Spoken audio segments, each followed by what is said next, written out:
Welcome, and we're so glad and grateful that you could join us today. We're going to be talking about executive functioning skills, what they are, their effects, and strategies to improve them. My name is Anna Zerfus, and I am the Regional Parent Navigator for Stone Soup Group in the interior, and I cover the interior and northern parts of Alaska. And then my co-teacher is Terry Manning. Good morning. I am the Special Education Professional Development Coordinator for the Fairbanks School District. And so Anna and I get the opportunity to collaborate to bring these parent learning hours, which we both enjoy quite a bit. And we hope that you enjoy today too. So in talking about the executive function skills, even though we come from a special education background, executive function skills are really a human issue, that we all have executive function, deal with executive functioning, and we have some areas that are strengths for us and some areas that are challenges for us. So as we're going through this, hopefully you'll be able to do some self-reflection also. So our learning objectives today are to define what executive functioning skills are, what they look like, and strategies to help improve executive functions, one of which is caffeine. So what are executive functions? They are a set of mental skills that help the brain organize and act on information. They give people the ability to plan, organize, remember things, prioritize, pay attention, and get started and finish tasks.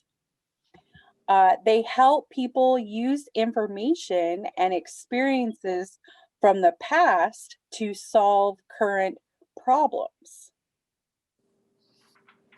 That's one definition that we could choose from for executive functions. When you look at the literature and the research, there are different ways that people define it, but this seems to be one of the ones that is comprehensive. So in the field of neuroscience, they are the one that gives us the term of executive skills. And they are brain-based skills necessary to execute those tasks through daily life. So executive functions are found in the frontal lobe, which is also connected to, of course, the other parts of the brain.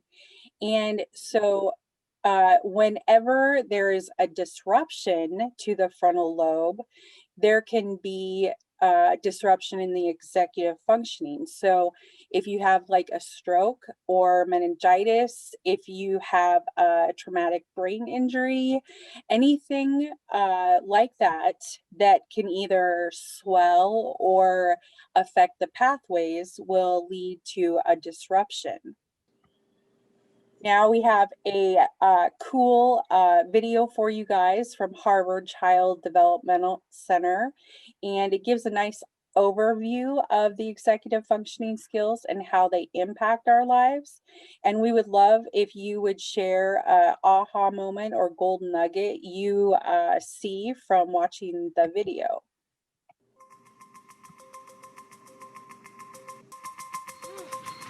Science tells us that minds are built, not born. And at the center of this dynamic architecture are a set of skills called executive function and self-regulation. Children's self-regulation and executive function are key ingredients in their lifetime performance. It's not just about learning language or learning numbers or learning colors. We have to be able to work effectively with others, with distractions, with multiple demands. These actually are skills that contribute to the productivity of the American workforce. Just look at your shapes. What should you have done next? Educators, I think, are looking for just this sort of thing. And when we describe what we mean by executive function, they say, yes, that's it. That's exactly, the problem. These kids, they can tell me these rules, but they can't actually use them. What's this? A toolbox. A toolbox. What is executive function? Safety goggles. Safety goggles. Probably the best way to think about it is sort of like an air traffic control system in the brain. Just like an air traffic control system has to manage lots of airplanes going on lots of runways and really exquisite timing and so on, a child has to manage a lot of information and avoid distractions. We really think of it as involving working memory and inhibitory control and mental flexibility. Take a situation where a child is having to take turns. So first of all, the child has to have inhibitory control. The child has to be able to stop whatever he or she is doing and let the other child take a turn. Cube. But when it's your turn again, you also have to remember what it is you're supposed to be doing. So that pulls on working memory. If the children who are taking the turns after you do something unpredictable, you have to be able to adjust what you're going to do next. And that requires mental flexibility. Children who are struggling with these capacities often look like children who just aren't paying attention, or children who are deliberately not controlling themselves. If you don't have self-regulation, you act out and the teacher puts you in timeout, and so then you miss part of the learning that's going on, and then you are more upset because you're behind, and so you act out, and so you get this downward spiral. How does executive function develop? 6, 7, 7. And plus 4. In little children, and even in the infant and toddler years, you begin to see the roots of executive functioning skills. What's going on in our brains is unbelievably intricate and complicated. The prefrontal cortex, or the front third of the brain, is important for executive function. But it's more than just prefrontal cortex. This region doesn't act alone. It's involved in controlling your behavior through its interactions with all other parts of the brain. The brain goes from a situation where you've got nearest neurons communicating very strongly with each other and ignoring the rest of the brain, to these widespread networks that are connecting these different areas. Executive function changes over the life course. It improves radically over the first few years. I got a match prime. It continues to improve throughout adolescence. It's not until early adulthood that you have the adult-type networks that are very strongly activated that connect different brain regions together. Let's take notes. Also, we believe that executive functions can be trained. It's just like going to the gym. So the more you practice in these areas, the stronger the capacity is likely to become, because you're hoping to strengthen those neural connections. You're at 24. Slowly but surely, you're going to be able to step back, and that child's going to go into the world with these skills where they can get along with other people, change rules, and they can be flexible, and they can accomplish new things, and they're unafraid. I got bit by my dog in my arm. Oh dear. If we don't learn these skills during the childhood and adolescent years when they're coming online, we are really ill-equipped as an adult to hold a job, to maintain a marriage, to raise children, to get along with each other, to basically be part of a civil society. You're okay.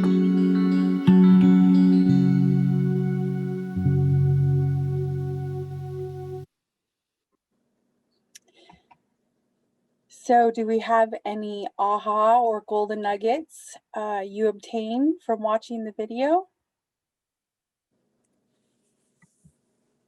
For me, I think I don't know if it would be an aha, but it certainly would explain, like when my son and daughter were younger, I met their 29 and 31 now, but when they were much younger, there was a lot more meltdowns. And as I've gotten older, that's gotten considerably less, to almost nothing. So they've learned as they've gotten older, they've increased their regulatory type skills quite a bit. So it doesn't entail this physical screaming, meltdown in public. Now it's, let's go ahead and talk about this, why you're upset, and talk through it. Which is really true. It's understandable because we know from the research that the brain doesn't really fully mature until 25, 26 years old. And if you have an individual who is delayed developmentally, it could be much later than that. So thank you for bringing that up. Yep. So we also have in the chat from Tika, the more a child uses the skills, they develop them better and can apply them. Absolutely. And then from Cindy and George, it's a long, long road, and there are so many things that can influence the outcome. Seems like mindfulness practices might help.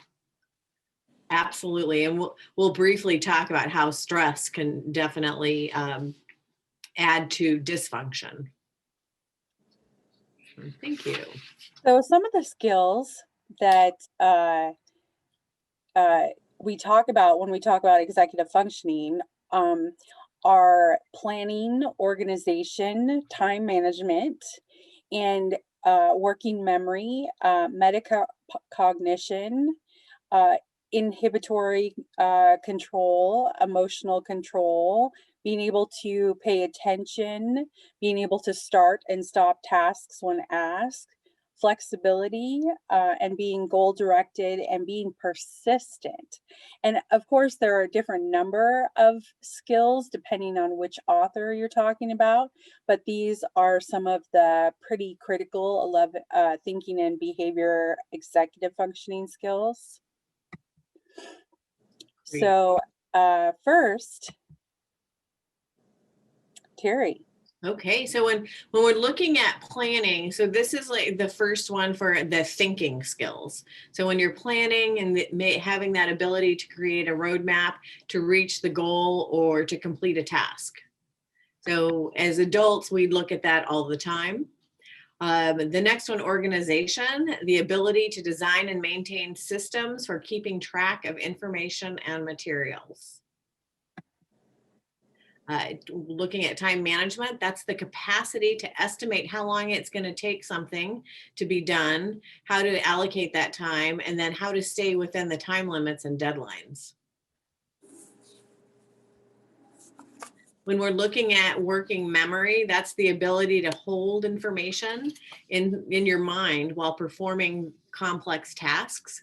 So it incorporates the ability to draw on past learning or experience to apply to the situation at hand or to a project into the future.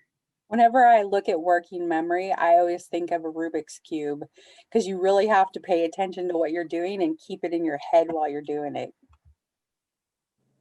And metacognition is looking at your learning. So looking at the ability to observe how you solve problems, and includes that self-monitoring and the evaluative skills. So it's really about thinking about your thinking. So what is it that you're doing, and are you asking your self questions to be able to move forward? So now we're going to look at some of the behavioral skills. So response inhibition, and that's the capacity to think before you act. And Kim, you were talking about that, it sounds like, with your kids, being able to, and then also that emotional control, being able to manage the emotions so that you can achieve your goals and complete the tasks and be able to keep your behavior in the direction you want it to be. Sustained attention, the capacity to attend to a situation and a task in spite of distractibility, fatigue, or boredom. Task initiation, that's the ability to begin the task without undue procrastination and in a timely manner.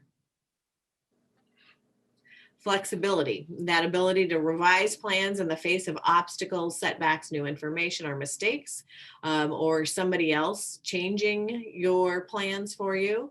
And it involves the adaptability to changing conditions, whatever they are.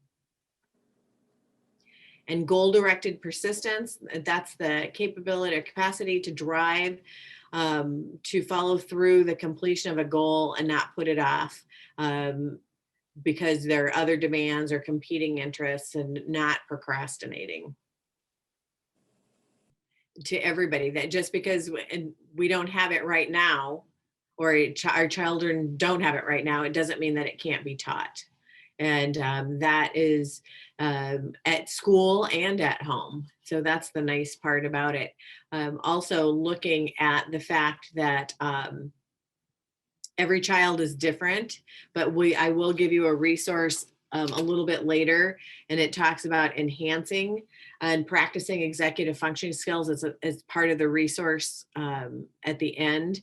And it's really great because what it does is it tells you kind of what they should be able to do during a certain age span, and then gives you activities to be able to practice.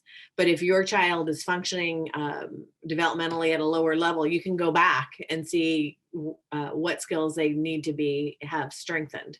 So yes, I'm glad that you shared that, Bobby, that we're all developing. And even when we're older, and if there's an executive functioning skill that we think, we need to change, we have that ability to practice too. The key for us is that we are older and we've had more experience. We have to remember that our children don't have the same life experiences that we do. And we really have to be intentional about training them, teaching them, giving them opportunities to practice.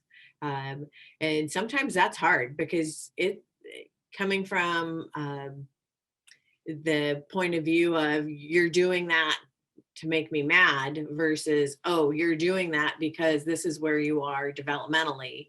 And there's a fine line at times. You think, oh, you're doing it on purpose because you're just being a turkey. But you as the adult have to tease out, is that really what it is? Is it because you want to make my life miserable, or you just don't want to do what I tell you? Or is it you don't have the skills yet? Is it a skills thing versus a performance thing? And keeping that really helped me in my practices to when I'm looking at a kiddo with behavior, is really being reflective about, okay, what's really happening here, and not taking it personally, but also holding kids accountable for as much as they are able to do. So just because a student has a disability does not mean that they get a free pass on everything. We want to train them because we want everybody to be as independent as possible. And that's what executive function skills is all about, is helping kids be as independent learn how to be as independent as possible. And let's go ahead and go on to the next video, please.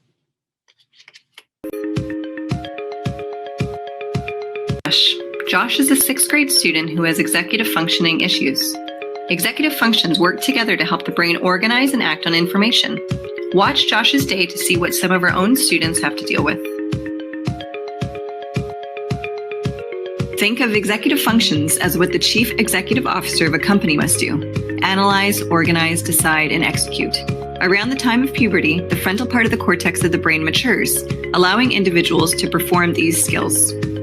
Some students' brains may take longer to mature, meaning that these functions continue to pose difficulties to them. It's 7 a.m. Josh is about to leave the house. He knows he's forgetting something, but what is it? Ah, that's it. It's his cleats for his soccer game. He runs back in the house to grab them, but ends up forgetting his backpack while running to catch the bus. The executive functions present are organization and working memory. It's 11 a.m. and Josh is struggling in class.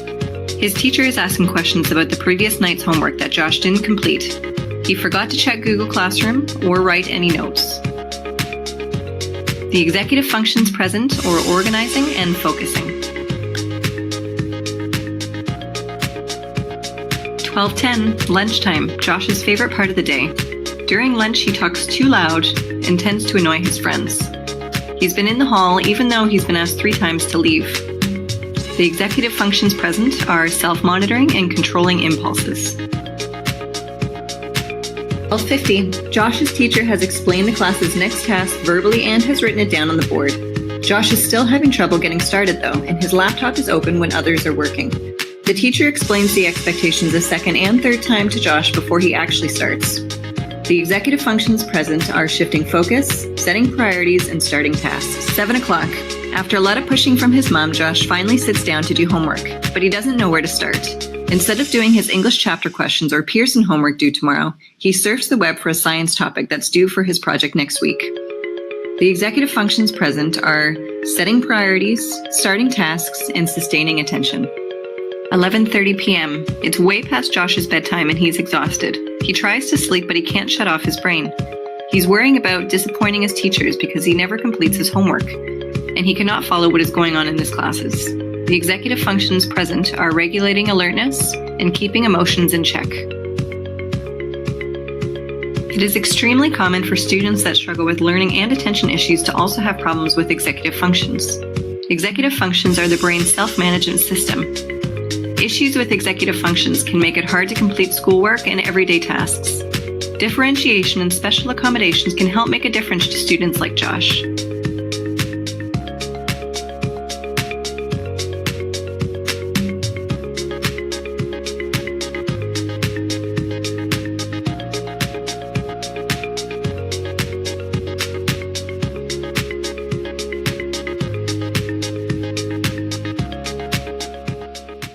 So not all students who have executive function issues are receiving services through special education.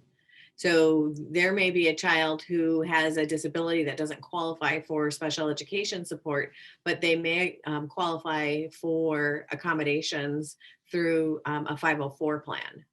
So again, this isn't just a special education issue, it crosses the lifespan. Okay, so when we're looking at planning, Anna and I were talking about, we're doing home stuff here, but we also wanted to show what was going on, what could also be going on at school. And then just also realizing that this is one little strategy. There are lots of strategies, and you may have other strategies that you've used that are even more effective than these. It's really about being open to different strategies that meets the child's need. So when we're looking at school, they may have a project and they don't have the necessary materials to get started. And then at home, they may be late due to not picking their clothes out the night before. So do you have any, if just thinking to your own kids, have you had an issue with them getting to the car so you can leave because they're still trying to figure out what they're going to wear? I mean, sometimes I have that issue myself if I don't put my clothes out the night before. So having that nightly checklist of things that you need to have done to get ready to be able to leave in the morning. So being able to plan ahead so that you can be organized, which leads us into organization. So at school, it may look like that they lose important papers and possessions. That a lot of times it's that desk that is the bottomless pit and you don't know what's in there, and neither does the kiddo.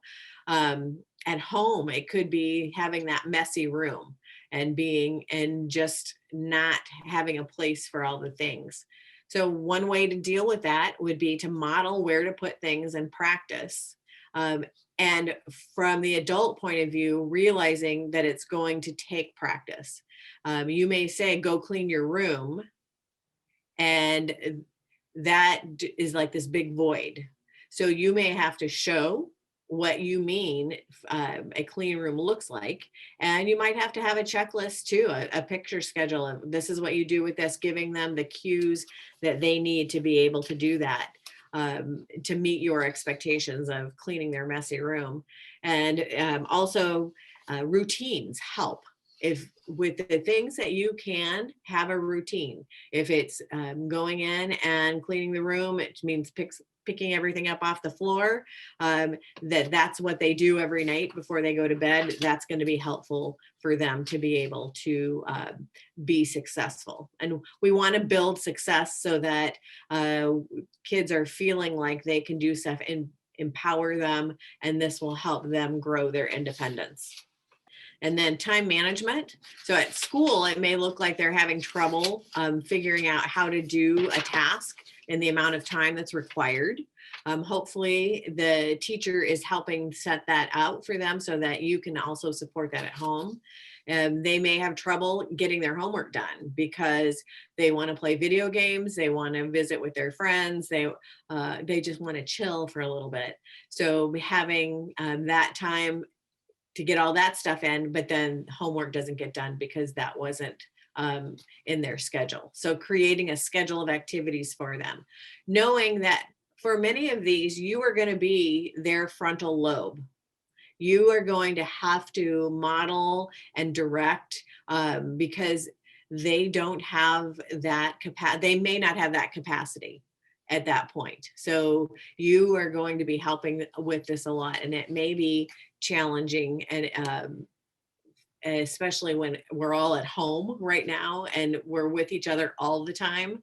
It is challenging necessarily to keep that last fuse from igniting. So when Tika said, my child failed to qualify for special education, but we're still struggling with all of this. So looking at the teacher having concerns when she enters school. So, and knowing this, being able to share this with the teacher is going to be very helpful too. So that you can say, these are the areas that we're working on. These have been challenges. She has not qualified for special education as having a disability, but you can talk about maybe needing accommodations. So I would request a 504 meeting to determine, it's still an eligibility process, but you can have that conversation. So looking at working memory, that getting and taking hold of information that's coming in. At home, it's like they don't remember what to do. You've given them 3 tasks and only 3 tasks to do. And why the heck can't they remember? You know, and you want this done every day. Put your backpack in your room, go ahead and get a snack, and then start your homework. And it may be that they just don't remember all of them. So again, chunking it into small pieces, having a visual schedule, taking all of that. There's only a certain amount of space we have in our brain. So what can we do so that we're not eating it up with things that we could make a routine? So routines are extremely important, especially with working memory. And then metacognition, that school, they may ask for help before they try to solve a problem on their own. We call this learned helplessness. And we definitely do not want to encourage learned helplessness. At home, it may be that they want somebody to be with them to do everything so they don't do it incorrectly, or that they don't have to hear that they did it incorrectly. So a strategy for this would be modeling a task and talk out loud so they can hear the process you're going through, because eventually we want them to question themselves. Do I have everything to start this activity? When they're doing the activity, you know, what do I need to look at next? So it's all the questions that we just take for granted because we ask ourselves. They haven't learned that. And so they may have heard it, somebody may have taught it to them, but it has to be practiced. Now we move into some of the emotional mental stuff with response inhibition. And at school, this can look like they may have a difficult time waiting their turn, and what kid doesn't? And at home, they may get upset when a parent won't pay attention right away. So a strategy for that one could be Also modeling and playing games with other children's that require them to wait their turns so that they get that in their brain. An example of this could be like Chutes and Ladders or Uno, or, and even as they get older, chess. It can also be helpful for improving their concentration and their patience, because it requires the game, gives the player to be constantly thinking about that next move. With their emotional control, they may overreact to small problems, and they may get upset when asked to do something at home. And they may, have those either temper tantrums or escalations because they don't have the ability to control their emotions. So a good strategy is, when they're not upset, talk about and role play how to deal with those emotions and what those emotions feel like in the moment, so that, more and more as you talk about it, they'll understand what they're feeling and they'll be able to control what they're feeling. Then we have sustained attention. At school, this may look like they're having a difficult time listening to stories read aloud. I went all the way to the end. They may have a difficult time listening to long explanations at home. And another, this works the same as some of the earlier issues, is chunking those directions, having the visual schedules, being able to give them, okay, this is what we're going to do and this is what it looks like, so that they can look at that and they can keep their attention on it. Task initiation. They may need reminders to get started, and sometimes they'll need several reminders to get started. And at home, they may need reminders to get started on chores, homework, items to do. And so timers and checklists can be very helpful in that area. Then we have flexibility. In school, it may be they may be easily upset by changes in the plan and routines. We have, if they have transition issues going from class to class or subject to subject. At home, they may be easily upset if a promised activity changes, or if, so we'll say, we're going to do this, and then at the last minute we can't. So you need to make up new rules, and, sometimes say, okay, we're not going to do this. We're going to do this. So I'll give you 5 minutes to, kind of reset, and then we can go and do this. Then for goal-directed persistence, at school, they may not stick with the challenging tasks, math in particular. At home, they may be easily distracted by something that is more fun, like video games. So a strategy would be to give responsibility for something like a pet or a chore that has a reward that sticks, helps them stick with it and helps them follow through. So 2 reminders is that we need consistent routines, and then we need to break down multi-step tasks. This will help with the stress part of people who have executive dysfunction. So you want to make sure that your child knows, and it's hard at times. It's especially right now, it's chaotic and everybody's at home and it looks different. But if you can set up routines that everybody can follow, and then you can break the task down so that, and have, I would suggest like a picture schedule depending on how old, or a written schedule, because stress does impact how we function.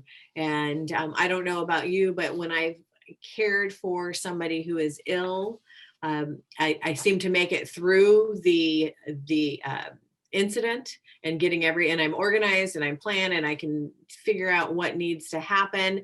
But it's like afterwards, when everything slows down, then my executive functions seem to lack a bit because it has been such a stressful time. So looking at that, we talked a little bit before too about, as adults, we experience some executive dysfunction, maybe not to the level of a disability, but again, we have all of this prior knowledge. And so we oftentimes can take that knowledge and apply it to what's going on, or make decisions based on things that have happened before, where our kiddos don't have that experience. So if you can stop and determine whether or not it's something that you really need to go back and teach them, or that to be that frontal lobe and say, we're going to go back 3 steps and then move forward because they're missing some skills that they need. So if you can do that, it may be helpful. Kids who have serious dysfunction are challenging. Kids with ADHD who are trying to be organized, it's not that they're bad kids. It's just that the way that their brain is functioning is challenging. Again, that doesn't mean that they can't learn some of this stuff, even parts of it. So if we keep in mind that our goal is to help them become independent citizens and to be able to be as independent as possible, some of them will live on their own. Some of them will be in group homes. Some of them will be at home. However it looks, we want them to be as independent as possible, because that's where they're going to find value, and their confidence is going to be built. We all know that kids know that when they can't do something. And so if we can give them some of these strategies to be able to be more organized, to do a little bit better with planning, we are setting them up, as she said in the video, for success.